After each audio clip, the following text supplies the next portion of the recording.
And I'd like to introduce Dr. Joellen Schildkraut. Dr. Schildkraut is a professor in the Department of Epidemiology at the Rollins School of Public Health, and she is a member of the Cancer Prevention and Control Research Program at Winship Cancer Institute. Her presentation today is entitled Expanding Our Understanding of Ovarian Cancer Disparities. And again, if you have questions, please add them to the Q&A box and we'll address those at the end. Thank you. Dr. Schildkraut. So ovarian cancer, it consists of tumors in 3 primary sites, including the fallopian tube, peritoneum, as well as the ovary. Next slide. The majority of women diagnosed with ovarian cancer are diagnosed at a late stage. SEER data show that 5-year survival rates decrease with increasing stage of diagnosis. Next slide. Ovarian cancer is a heterogeneous disease. Next slide. Thank you. 90% are epithelial tumors. And among the epithelial tumors, there are 5 major histotypes. These histotypes have different molecular signatures, as well as different risk factors and survival rates. High-grade serous ovarian cancers are the most common histotype among the epithelial cancers, making up between 65 to 70% of all epithelial cancers, and their survival rate is worse than any of the other histotypes. My talk today is focused on epithelial ovarian cancer among these 5 histotypes. Next slide. Ovarian cancer in African-American women have lower incidence, but earlier age of diagnosis and poorer survival compared to white women. Late stage diagnosis is slightly more frequent in African Americans compared to whites. Next slide. Regardless of the stage of diagnosis, African American women have poorer survival compared to white women. Next slide. The next several slides will be my group's investigations of causes to racial and ethnic disparities and the incidence of women with ovarian cancer. Next slide. This slide lists the major risk factors for ovarian cancer. So factors that are related to decreased risk include increasing duration of oral contraceptive use, increasing number of pregnancies or full-term births, tubal ligation, aspirin use, and physical activity. Other factors that are related to increased risk include a family history of breast and or ovarian cancer, usually connected to a genetic mutation in susceptibility genes, such as BRCA1 and 2, as well as menopausal hormone use, endometriosis, body powder use, obesity, and nulliparity. Next slide. Okay, this slide depicts a multi-level conceptual framework of potential causes of cancer disparities that was put forward by the American Cancer Society. As shown, health-related disparities stem from societal structural factors related to access to resources in society that is centered on race itself as a social construct rather than a biological one. Next slide. Social determinants and needs can result in downstream consequences that create health inequities. Next slide. So what are the causes of these disparities in ovarian cancer? Challenges for conducting such studies include the fact that ovarian cancer is a rare malignancy that is heterogeneous. There is a lower incidence in minority populations, and existing studies and consortia are fairly homogeneous in terms of race and ethnicity, and that they are mostly white. This leads to a limited resource in terms of data and biospecimens for any study with minority populations. Next slide. To overcome these challenges, my colleagues and I have been conducting the ACES study. Next slide. ACES is a multi-center population-based case-controlled study of African-American women with invasive ovarian cancer in 11 geographic areas, including Alabama, Georgia, Illinois, Louisiana, Michigan, New Jersey, North Carolina, Ohio, South Carolina, Tennessee, and Texas. Next slide. The cases in ACES were identified using rapid case ascertainment via cancer registries and hospitals. Controls were identified using random digit dialing. The eligibility for the cases included having a diagnosis of invasive epithelial ovarian cancer between December 2010 and December 2015 at age 20 to 79 years and self-reported African American race. The controls were eligible if they had no history of ovarian cancer, had one intact ovary, were between the ages of 20 to 79 at interview, and were self-reported African American race. Controls were matched to the cases based on the 5-year age groups and the residence or location. Next slide. I'm not sure that it's coming out, but we enrolled in total in the ACEs study, we enrolled 593 cases and 762 controls between 2011 and 2015. Among the cases we identified at ascertainment, 15% were deceased in the ACEs study across all the sites, where in comparison in a prior study in North Carolina, only 4% were deceased at ascertainment using similar methods, and that population was mostly white. Next slide.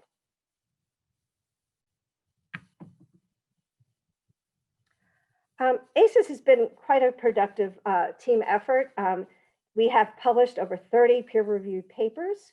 Here I'm presenting results from just one paper that we recently published. This was published, the first author was Megan Mullins at the University of Michigan School of Public Health. In this publication, we had the objective to investigate discrimination and trust as a barrier for healthcare. And despite well-documented racial disparities in the ovarian cancer care continuum, the role of these barriers has not been examined. We sought to evaluate these relationships using the ACEs study, where we included 486 women with ovarian cancer, among which 302 had prolonged symptom duration defined as lasting longer than the median symptom specific duration. We found a 1-unit increase in the frequency of everyday discrimination increased the odds of prolonged symptom duration by 74%. Perceived everyday discrimination was associated with prolonged symptom duration, whereas more commonly evaluated determinants of access to care and trust in physicians were not. And our results suggest that more research on the effects of interpersonal barriers affecting ovarian cancer is warranted. Next slide. The AQUA Consortium, or the Ovarian Cancer in Women of African American Ancestry Consortium, was formed to identify disparities in ovarian cancer. Next slide. The rationale for forming this consortium is that small sample sizes of minority women in individual epidemiologic studies have hampered our ability to fully understand the contribution of environmental and genetic factors to risk and survival. Our aims are to harmonize risk factor, clinical and outcome data from participating sites in the AQUA Consortium, and to estimate the contribution of reproductive and lifestyle exposures, which differ in prevalence and or timing between African American and white women, to racial differences in the incidence of ovarian cancer. And then similarly, to estimate the contribution of personal and lifestyle characteristics, treatment and tumor characteristics, as well as ovarian cancer risk factors, which differ between African American and white women, to differences in survival of ovarian cancer. Next slide. We have pooled data from 4 case control studies and 4 cohort studies, including the ACEs study that I just described, the North Carolina ovarian cancer study, the Los Angeles County ovarian cancer study, and the Cook County case control study, and the cohorts of the Black Women's Health Study, the multi-ethnic cohort study, the Women's Health Initiative, and more recently, the Southern Community cohort, which is in progress. Next slide. The next couple slides are results of addressing population attributable risk by race. So here we examine whether racial differences in the incidence of ovarian cancer may be attributable to at least, or in part, to differences in the prevalences of known and suspected ovarian cancer risk factors alone or in combination, using the Bruzy method of where we calculated race-specific population attributable risks. The risk factors listed on this slide are 10 risk factors that are established or suspected risk factors for ovarian cancer. This paper is recently in press in JNCI, first authored by Perez and Bethay. Next slide.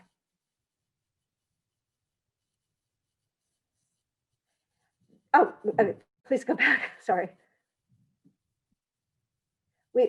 and go back one more. Okay. In addition to calculating the population attributable risk among all 10 risk factors, we also calculated the PAR for reproductive factors, including oral contraceptives, parity, and tubal ligation. Next slide, as well as modifiable risk factors. Next slide. To summarize our results, among African American women, we found a higher population attributable risk that compared to white women when evaluating all 10 risk factors collectively. This was a population attributable risk among African Americans of 63.9% versus 48% among whites. When calculating the PAR for modifiable exposures, including BMI, oral contraceptives, aspirin, and body powder, we found a higher PAR for African American women compared to whites of 40.5% compared to 19.8% respectively. Next slide. We concluded that selected risk factors accounted for more of the risk among African American women and white women, and that interventions to reduce ovarian cancer incidence that are focused on multiple modifiable risk factors could have a greater benefit for African American women at risk for epithelial ovarian cancer. Next slide. The next several slides are our investigations of causes of racial and ethnic disparities in survival of women with ovarian cancer. Next slide.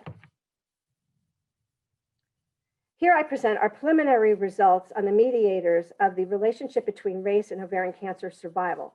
The graph on the right shows that white ovarian cancer cases have a better overall survival compared to Black cases in our AQUA consortium after adjusting for age and study site. Using the long-Lang method, we screen variables as possible mediators for the differences that may explain the survival differences. We found that significant mediators included college education, nulliparity, most smoking, BMI, diabetes, female hormone duration, histotype, and histotype and stage, as well as interactions with race and diabetes, race and hormone duration, and interactions with age and hormone duration. We found that 47% of the total effect mediated by these variables was mediated by these variables. One limitation in this analysis that we were unable to include treatment variables because there was the amount of missing data was so great. Next slide.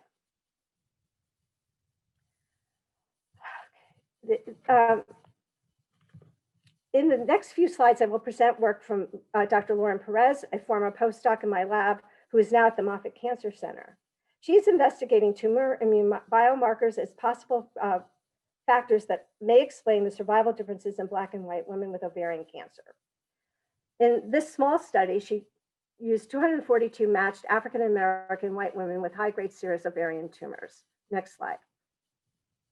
To do this, she used multiplex immunofluorescence staining that included tumor markers such as tumor infiltrating lymphocytes, cytotoxic T cells, myeloid cells, and two markers that were proxies for neutrophils. And this is part of her K99 ROO grant. Next slide. In this slide, you can see that most markers were found to be associated with survival. Here you can see that that immune cell abundance in blue is associated with better survival. Next slide. We also stratified these analyses by race and found similar associations between immune cells and survival across race, although some associations were stronger in magnitude and only found to be statistically significant in the white women as compared to the African American women. Next slide.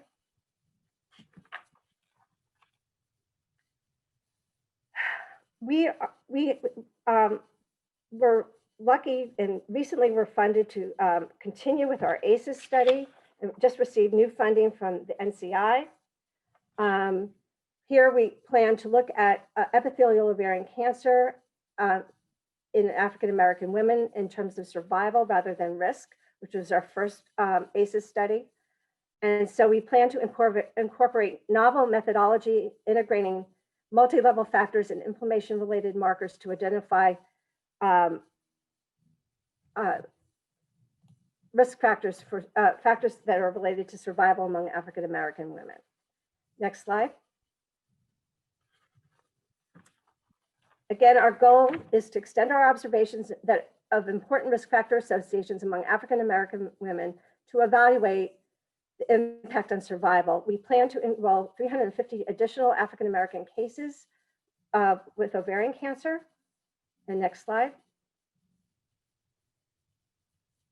Our aims are to investigate the role of neighborhood, social, and physical environment on overall survival of ovarian cancer, to evaluate the association between patient characteristics and survival, and to examine the association between inflammatory pathway biomarkers and survival. And finally, we will integrate the data from aims 1 through 3 and perform multi-level modeling to look at both the macro environment and individual factors on survival in African American women with ovarian cancer. Next slide. This ACEs 2, which I've referred to, it includes SEER registries in Georgia, California, Detroit, Louisiana, New Jersey, and other population-based cancer registries in North Carolina, South Carolina, and Tennessee. Our timeline for enrollment will be over the next 3 years, starting October 1, 2020. Next slide. So we hope that ACEs 1 will be impactful in a way that it is a novel, integrative, and comprehensive approach will increase our understanding of the complex causes of poor survival in African American women with ovarian cancer, and that using this new paradigm with a potential to provide more detailed information will inform preventive strategies and targeted interventions and therapies to improve survival in African American women. Next slide. I just want to acknowledge my colleagues at Emory, Dartmouth College, and Huntsman Cancer Institute, as well as the ACEs team of investigators and the AQUA team of investigators. Next slide. Next slide. Thank you very much.